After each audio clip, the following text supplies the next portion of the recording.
Today's show is also sponsored by our friends at Action247.com. And if you want action, get in on the action with Action 24/7. This Wednesday with 12 NBA games on deck, it's time to parlay. Put $50 on an NBA parlay plus 500 odds or greater, and you'll get an extra $15 if your parlay hits. Friday, with the conference tournaments in full swing, it's time for a college basketball parlay. Put $50 on a college basketball parlay plus 500 odds or greater and get a $15 free bet if it doesn't hit. As always, you can use code DADS100. They will match up to 50% of your first deposit up to $800. So that means if you deposit $800, you get an extra $400 by using code DADS100 at Action247.com. Today's show is also sponsored by Orca Coolers. And you know what season it is right now? It's dad season. And it is dad season year round, because if you use code dad season, you'll get 20% off your whole order at Orca Coolers. That is the collegiate coolers they have right now, the tumblers, all the other great coolers they have, all the other awesome tumblers they have. They have a whiskey barrel tumbler. They come out with seasonal tumblers. You never know what they're going to have. Lots of cool stuff over at orcacoolers.com. Be the envy of dads everywhere with their roto-molded coolers and awesome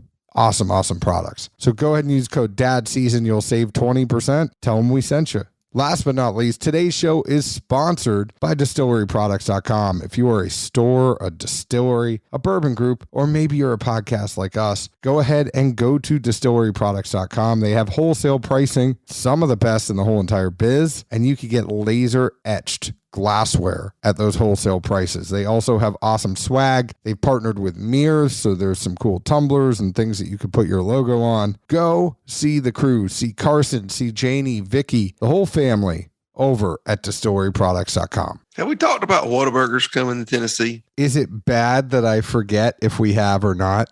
No, because if you don't tell me I'm being repetitious, then I obviously didn't delete it from my list of things that I keep in my phone of tidbits to harass John with. Why would you harass me on Whataburger? Like, when do I not harass you?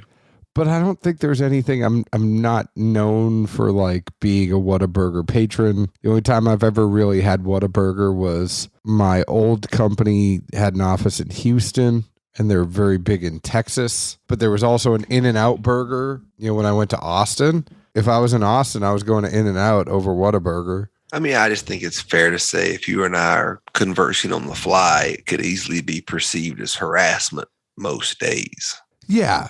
I find the funnier thing on like Tuesday, cat out of the bag, I'm going to break down the third wall. There were a lot of people that were pissed at you for saying that Fat Tuesday was every Tuesday for me. And I posted that on Instagram. Admittedly, is that something Zeke Baker would say to me? 100%. Did Zeke Baker say that to me that night? No, he did not.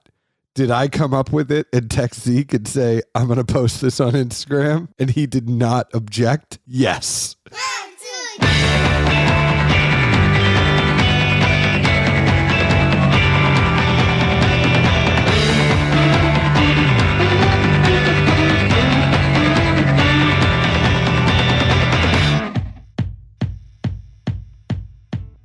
Hello, everyone. My name is John Edwards. With me, as always, is Zeke Baker, the man. And together we make Dad's Drinking Bourbon. I did get him to spit up his drink. Thank you. Wherever you are, whatever time it is, thank you for making us part of your day. Hello, the man. I've already explained this once. I blame this on Zuckerberg. No, I blame this on the fact that our friend Eric Smith posted on Instagram the other day. He's like, that is something the man would do. And you just commented on it today, even though he posted it days ago. So it made me laugh. And, it's like gifts. It's the thought that counts. So what is it that you wanted to say about Whataburger? I was just going to say, I don't think it's very good. I mean, like the fact, like Tennessee was all excited about it, and there was, hour waits and blah, blah, blah. I'm like, I mean, I've had it a handful of times maybe, but it didn't blow my socks off. I sure as shit wouldn't wait for hours for it. It's just a fast food burger joint. Like, come on, people. Well, let's be completely honest, right? In-N-Out burger, we're throwing that out because we can't get it everywhere. And everybody knows In-N-Out is really, really good. I'd put Shake Shack with that. No. Better than a fast food place is all I'm saying. I know, and I'm saying no. You don't like Shake Shack? No, you have to wait even longer for the same quality food, maybe smaller, and pay more. You get effed on every angle. I'm just saying, I think Wendy's has the best sandwiches. You don't like their son of Baconator? The look on Zeke's face, like, thing, right? The Baconator's breakfast, or do they have both? No, it's a lunch thing too, and dinner and supper. I mean, I'm never going to complain about bacon. That's kind of I guess, an asterisk we'll throw out there. I look at the calories of the Baconator. I could never do it. Every once in a while, I could do a son of bacon. I mean, I don't eat a lot of fast food, but I would say Wendy's has the best sandwich. McDonald's has the best fries. I don't know what McDonald's you and some friends of ours are going to, because you always defend them as having the best fries. And my kids love fries. I'm happy to get them fast food fries. Whenever McDonald's is where we go, they SUCK. Really? Awful. And they even almost remind me of like Steak and Shake. You know, they have those little like shoestring things. Oh, yeah. They remind me of those because they're thinner than most fast food places' fries, but they're harder. There's not even like salt on them. It's like, we're going to serve you fries, but try to attempt to make them not the worst thing known to man. So we're not going to salt them really. And we're just going to make them hard and not really enjoyable. So they like to defer you from eating them as an attempt to like, we're trying to help out America's youth. I guess. Checkers and Rallies is where I'm going for fries. Checkers and Rallies, they are the same place. Did you know that? I did, but I didn't want to say one and have somebody comment later. Well, that's the same as Rallies. It's the same thing as like Hardee's and Carl's Jr.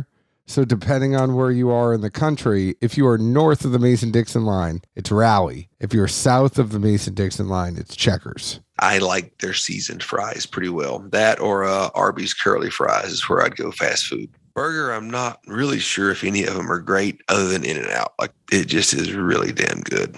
I think otherwise, I don't know, that place we have local here. What are they called? They're in like Central Park looking like kiosk things. Fat Mo's. That's it. It's actually a really damn good burger. Have you ever eaten there?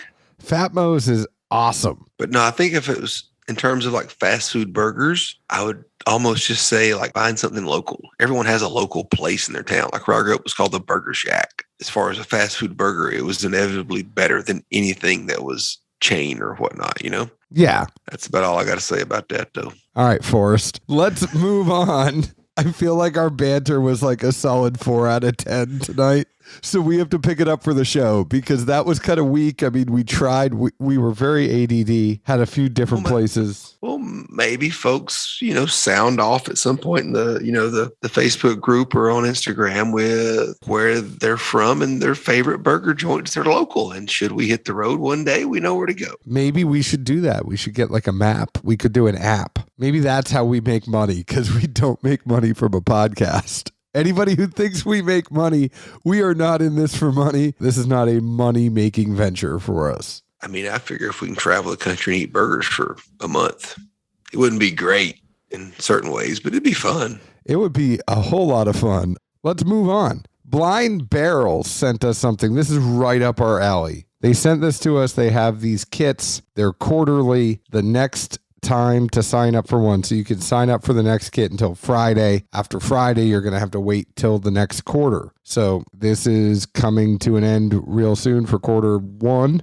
He gave us a little note. He said, first, thank you for taking the time to experience and review the Blind Barrel's tasting experience. Blind tastings are all about discovery, education, and removing brand bias. However, our model is a focus on craft whiskey and supporting smaller distillers that are making some amazing, innovative, and delicious products. The last 18 months, some close friends and I have created a blind whiskey tasting subscription that would remove some of the bias relating to cost, brand, etc., but also focus on the craft whiskey industry. Not everyone is making amazing stuff, but the ones that do are rock stars in just their area because distribution often keeps them from getting on store shelves and getting a wider reach. Our process in deciding the lineups is as objective as possible. We reach out to distilleries doing exciting things in the industry and chat with them about our model. Sometimes they are whiskey producers whose product we have enjoyed in the past. Sometimes we have just heard great things about them. Sometimes it's a place we have never heard of before. When we receive samples from distilleries, we test our own preconceptions and taste them blind ourselves. We shut our eyes to bias. We avoid any assumptions we might have about the liquid,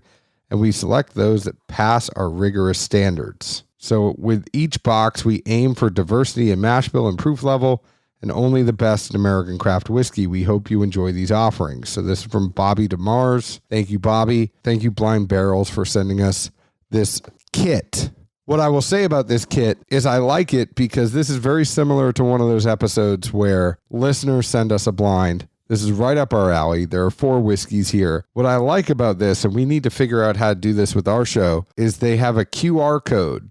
And with that QR code, you go to a website and it tells you what the answers are. I have not gone to this website yet. I just read the material and see that there's a QR code that when it's time to go to it, I can go there. So you expect random listeners to send us in a blind and then have a QR code that links to the answers? No, I think there would be a fun way that we would have to develop a UI where they could input it. Like, so if you sent us a blind, we could send them a link and they could input what the blind answers are. And then we could go there during the show and then open it up. You let me know when you get that kind of free time, and also let me know how big the piles of dog dung in the backyard get, because you're not going to be able to pick them up while you're using your free time for this. I am in IT, so let's go through this blind, Zeke. So we got 4. They are labeled A, B, C, and D, which is how I like to do it. You like 1, 2, 3, and 4. Although you did kind of, when you use letters, you would make weird things. Like you would have acronyms like CAPS or something. We used to do weird stuff when we would do blinds. Oh, I mean, depending on the level of ADD at the time, who knows what might happen. Like you put Babs one time, and I'm like, you can't have 2 Bs. Lowercase and uppercase. We're going to go through this. We're going to give our notes on these. We're going to sip them. I've been talking a little bit, so Zeke has had time to kind of go ahead of me.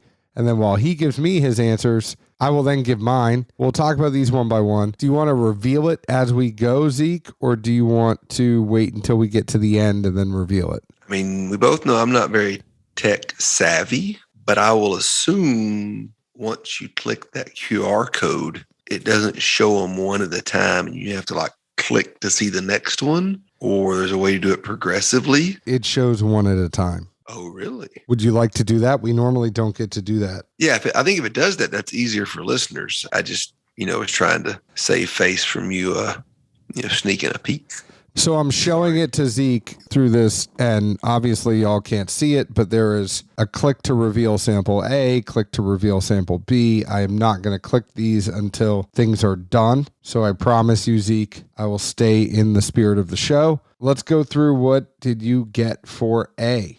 A, I thought was youthful on entry, but didn't really have, I guess, like a strong, what we've called in the past, a sawmill component, so to speak, but definitely younger and on kind of on the grainy corny side of things. I thought it had a decent proof, was not offensive in any way, had a pretty decent creaminess to it, and a slight singe at the tail end. I just thought like she's crafty to this one. That song, what was it? Was that a Beastie Boys song? I mean, if you have to ask. But it's crafty, grainy, young, and possibly in smaller barrels. I'm not sure. There's just something about it. Like it doesn't taste all the way cooked. Just grain, a lot of corn. And I feel like there's still part of it that's raw. Other stuff you mentioned, like the creaminess and all that. I mean, I know this is supposed to play to craft whiskey, but this one just had a little bit of rawness to me. It was definitely, I mean, if you're talking about like grain to bottle, this one is definitely one of those ones that I'm sure markets itself as grain to bottle. I mean, as far as a daily drinker category, I think you and I both probably try not to split things in the sense of big boys versus craft, because that's just more confusing and more pain in the ass. But overall, I think as far as that daily drinker sense, I could see this falling there. It wasn't offensive in any way. It's probably the lowest proof. Just feels like a low proof. I feel like it's in the 80s somewhere. And I feel like it's probably, if we're in for a ride, this is probably the easiest one to hold on to. You didn't name one of your dogs that. I don't think this is a rye whiskey. I don't either. I'm just saying you're in for a ride. Ha, ha. You know we're having a shitty show where you try to pun ride with rye. Hey, if you can't make fun of yourself, who can you make fun of? I'm just saying, I apologize to all of you. I thought this was going to be like, I was in a good mood coming into this. I'm like, this is going to be a killer show. I'm in a great mood. I am too. I feel like we're swinging and missing though. How? Maybe it's not. I don't know. We'll have to talk to our editor. Yeah. We can't always hit home runs. Sometimes it's doubles and triples, y'all. All right. Inversely, I would say when I make extremely dry and not humorous humor, that's like, okay, everything's peeled back. Oh, yeah.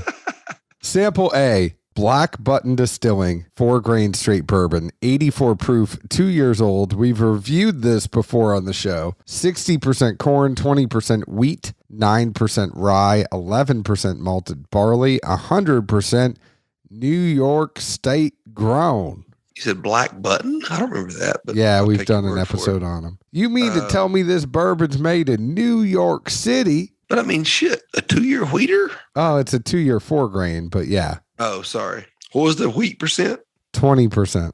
That's pretty good. After looking at that a little bit more, it still has that youth and the uncooked. I mean, I think there's aspects of it that if this did sit in a barrel a little bit longer, it would definitely be rounded out. I would love to see where this mash bill and where this distillery ends up long term. What was the proof again? 84. I could tell it wasn't, strong, but it's interesting enough. What did you get for sample B? Number B. I definitely thought it was stronger. To me, this one had a lot of subtle hints that screamed to me smaller barrel, just from stuff we've had in the past from various distilleries. There's just things that go into play there. It had a rye kick to it toward the back for me, and then kind of finished with this light composty type twang thing that I get. And I've literally only got that from smaller barrels. That's kind of where I went with that. And as far as diversity and notes, I really couldn't pick out a ton. I hate to be vague, but I've tried this thing 3 times and that's about all I can write down. So I'm with you. Definitely the smaller barrel feel. I kind of got like a more muted version of number A. So where number A had more flavor, and yes, like it was young, and yes, it was grainy, but like the corn really came through, and there was that creaminess. Like there were aspects of that Black Button I think were very pronounced. And yes, it is full of flavor. You might not always love every flavor in it, but it's full of flavor. B was more muted. And I wondered if that was like a more aged and refined thing, but it really, I think, is just a little bit more muted. Like it doesn't have the personality that A has. I agree that it's muted in flavor, but it punches, at least early on. To me, it kind of, starches or dries out the tongue a fair amount. It doesn't hold that as it transitions through, but the first time you sip, it's kind of like, it just kind of puckers you a little bit. Well, the barley more hits mid to front palate and then goes up to the roof of your mouth instead of kind of getting the back palate. The finish hits early. I mean, maybe that's what it is. And all right, Zeke, you ready for the reveal? Sure. Sample B, Kings County Distillery, straight bourbon whiskey, 90 proof, 45% ABV. It's 2 years old, 80% New York organic corn, 20% English Golden Promise malt. There is no mention of anything else. I know Kings County sells in smaller bottles sometimes, but I don't know about their barrel size. I don't know either. What did you get for sample C? C, and I'm really going to nip this thing again while you give your notes, because I felt like I was kind of lacking to a degree, but similarly to B, I struggled to kind of get a lot of direction or any kind of specific notes, unfortunately. I thought it was pungent, but then I wrote down in what way, and I've yet to answer that question to myself. At times, it seemed like really cooked oak or something there with the wood of the barrel and the way it interacted with the grains. I wrote down and tasted like a burnt burger because we've all been there and maybe had an extra pour or two and forgot to go check the grill on time. And, you got to do what you got to do. You ain't going to waste food, right? Man's got to eat. Or if you say so. Edwards, we all know you going to eat, son. And then the last note that I have is that it was really drying, and it really made my mind wonder if this was non-oak in a different type of wood or finished or, something along those lines, just because how dry it was and the flavors, even for a young craft whiskey, and or even if it's in a small barrel, normally just seem to come off differently when it's, new charred oak. So that kind of really threw me for a twist. 100%. If this is not wine finished, I will be surprised. I absolutely think this is wine finished. I get a lot of fruit on it. You're right about the drying, but the back of it is super, super, super dry. I'll defer to you because we know I don't drink much wine. I don't drink much either anymore. But it's not very dark. So white wine, I guess? I don't know. The fruit to it makes me think red wine. You ready for this reveal? I don't think there's anything else we could say about this one. Yeah, I just tasted it again, and I can't add a ton other than confirming what I didn't know and wrote down the first 2 times. So this one is Middle West Spirits OYO Oloroso finished wheat whiskey double cask collection. It's 102 proof, 5 years, 95% red winter wheat, 5% barley. I can see, it's finished, but it does taste a little bit more mature than the other ones as far as things getting cooked. I just think the finish on this is a little hot and dry. I think that's really early to try and finish something, especially a wheat mash that takes longer than any other mash, bourbon whiskey wise, to mature, develop, etc. What did you get for D? D, I'm not sure if it was cumulative effects. I've revisited this a couple of times, and I don't think it was. As my kids would say, not from drinking whiskey, but in the kid terminology, I would say D was an ouchie. D, I think, had a lot of malt to it. That's just kind of what the feeling I got was. I don't know how old it is, but there's a funkiness to D. I believe D is a rye. If I was a betting man, I would bet that D is a rye. I get that mint and wintergreen on the front of the palate. I get it towards the back, but the front almost reminds me of like malt liquor. Oh, yeah. There's definitely I'm thinking in my head, is this rye finished in a beer barrel? Like Old English or Colt 45. You ever do a case race with steel reserves? No, but I've played Edward 40 hands a lot. As me and my high school friends would say about this one, man, bleach ain't gonna wash that one off. It's funky. I would just say there hasn't been one that really stood out for me in this group. So sample D is 291 Colorado whiskey, which I think they've put out some awesome stuff. This is a rye proof whiskey, 127 proof, less than 2 years old. It's 61% rye, 39% corn. So many things that would put this in my wheelhouse. And I believe I've had this one before and I did not get this funkiness to it. Matt Gore just had me taste a whole bunch of 291 stuff in November, and it did not taste this way to me. I remember buying 291 years ago. Tark even brought it up, in the chat we're on. They've been around long enough to where a 2-year product just kind of seems odd. You know what I mean? Well, it's so perfumey, too. And I can't imagine, even as a smaller distillery, they're, turning and burning through stuff. So that just kind of leads me to the question of, you guys have been around for well more than 2, making juice well more than 2. Why is there a 2-year product on the shelf? I don't know. I don't know. That's the weird thing that I guess confuses me more than anything. But no, I bought a bottle of their rye and their bourbon 4 years ago. Man, it's a while back. And it didn't taste like this. No. And that whole beer element, we both got it. It is kind of weird. We both picked it up and then well, why is beer in there? Yeah. But it leads me to, at the end of the day, I love the concept of this. I love the QR code. I love the having 4 samples. I think craft whiskey is tough because there are some of these that I would drink and some of these that I wouldn't. And I think you can kind of figure out which one is which for both of us. But I would say that this is an awesome concept. I love the QR code. I love going through it. There's gotta be one ringer. And I know they said their team evaluated it, but I just didn't get a ringer out of these 4 that I'm like, this is something that is super good that I'm really going to seek out. The other thing I would say, and that's Colorado, 291, it's their bourbon. That rye you put in, that doesn't taste like their rye normally does to me. I would go for their bourbon anyway. And they have some exploratory casks I know they've done over there. There's some interesting stuff at 291. Well, maybe it's what They sent them. I mean, didn't the letter say we're kind of subject to when we reach out to people and what they send us? 100%. Yeah. I wouldn't pin it on the middle. We kind of, just like you and I and what we do for our reviews, we can only work with what we got. Yeah, but they said they go through the rigorous testing process and review it themselves. So in the terms of craft, I would think A is a viable craft for me, depending on the price. I don't know what it is, but I wouldn't be opposed to drinking it. And I would agree with you. I think the concept's great. Also, the packaging, detail to care and shipping, custom bottles with labels, like they hit home runs, possibly other than what's in it.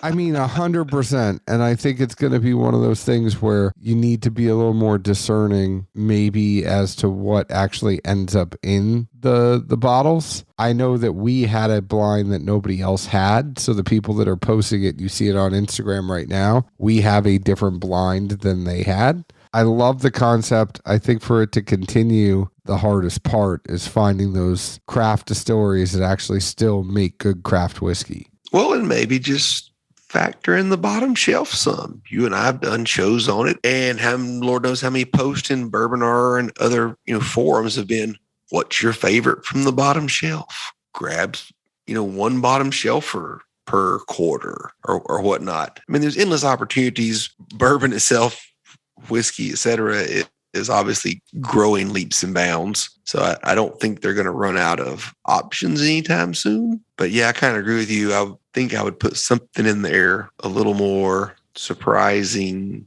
Yeah, you probably wouldn't have bought this unless you'd had it here. But now you at least grab a bottle from time to time. But I'd say again, there's so much good stuff at $2.91, and I haven't had this particular whiskey lately, but like I've had their rye and I like their rye. Like this didn't taste like their rye for me. I'm very befuddled.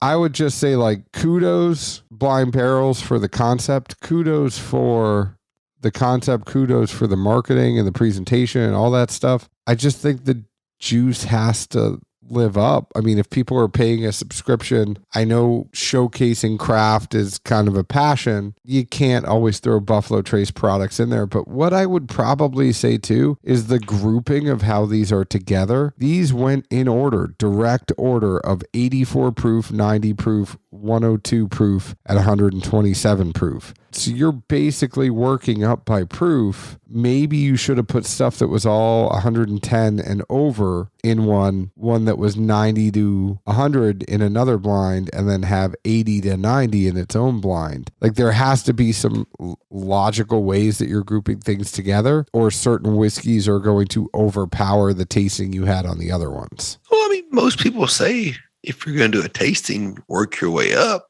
Again, who knows what they're working with. No, I get it. I'm just thinking you could group things to get like, so everything is different here. So if you're trying to figure out which rye you like better, well, there's only one rye in this whole bunch. Like, I just think you could do kind of categories. Like maybe you do kind of two flavors. One is going to be a box of ascending proofs. The other one is going to be a box of ascending proofs, but you kind of know like what the overall theme is. It could be cask finishes. It could be malt. It could be barley. Like you figure out something that ties these distilleries together and then you put it in. It's a good thing you're not a farmer. Why is that? Harvest your crops when they're ready and when they're good. And that's what you enjoy. You don't bitch about them, you enjoy them. I'm just talking about the marketing side of it. I think there's ways that you could put it together that would educate the consumer, right? Because right now, there's nothing that if you were trying to say, what's my favorite rye? If that's something you want to figure out, you did not get any close. You eliminated one after this, but you don't get any closer to figuring out what your rye is. I suppose, but that's a whole other set of variables. Like, all right, click which box you want with this month's subscription. By the way, we only have this many of each. So if you don't click fast enough, those are gone and you're stuck with this. I shit you not. I will bet you money this is how Blind Barrels ends up 2-3 years from now. That's fair. that's growing a brand. I'm not going to disagree. I just think, especially if they throw it out there on the front end, hey, we do what we can. We hit up the crafts we can. We get what we can from them. We're providing to you what we can. I mean, this ain't the grocery where you got fresh. They never said what we can as many times as you did. They never once in the letter said we do what we can. It was implied. I don't think it was implied. It was people send us stuff and we reach out to people. There is money exchanging hands. Brands want to be involved in this box. That's how these things work. I understand. I'll just still, for the sake of argument, especially if you're going to lock yourself into the craft space, like we used to say about a buddy of mine in high school. It's all he's working with. On that note, thank you, Blind Barrels, for sending us this box. You can find them on the Instagrams and all sorts of stuff. The grams. I think it's Blind Barrels. That's just what it is. Blind Barrels. There's a picture of a monkey with a top hat. You can find us on Facebook at Dad's Drinking Bourbon, Twitter Bourbon Dads, Instagram at Dad's Drinking Bourbon. Please leave us an open and honest review, just like we leave open and honest reviews about the whiskey we drink. Zeke, where else can the folks find us? Music City, US of A. Cheers. Ciao.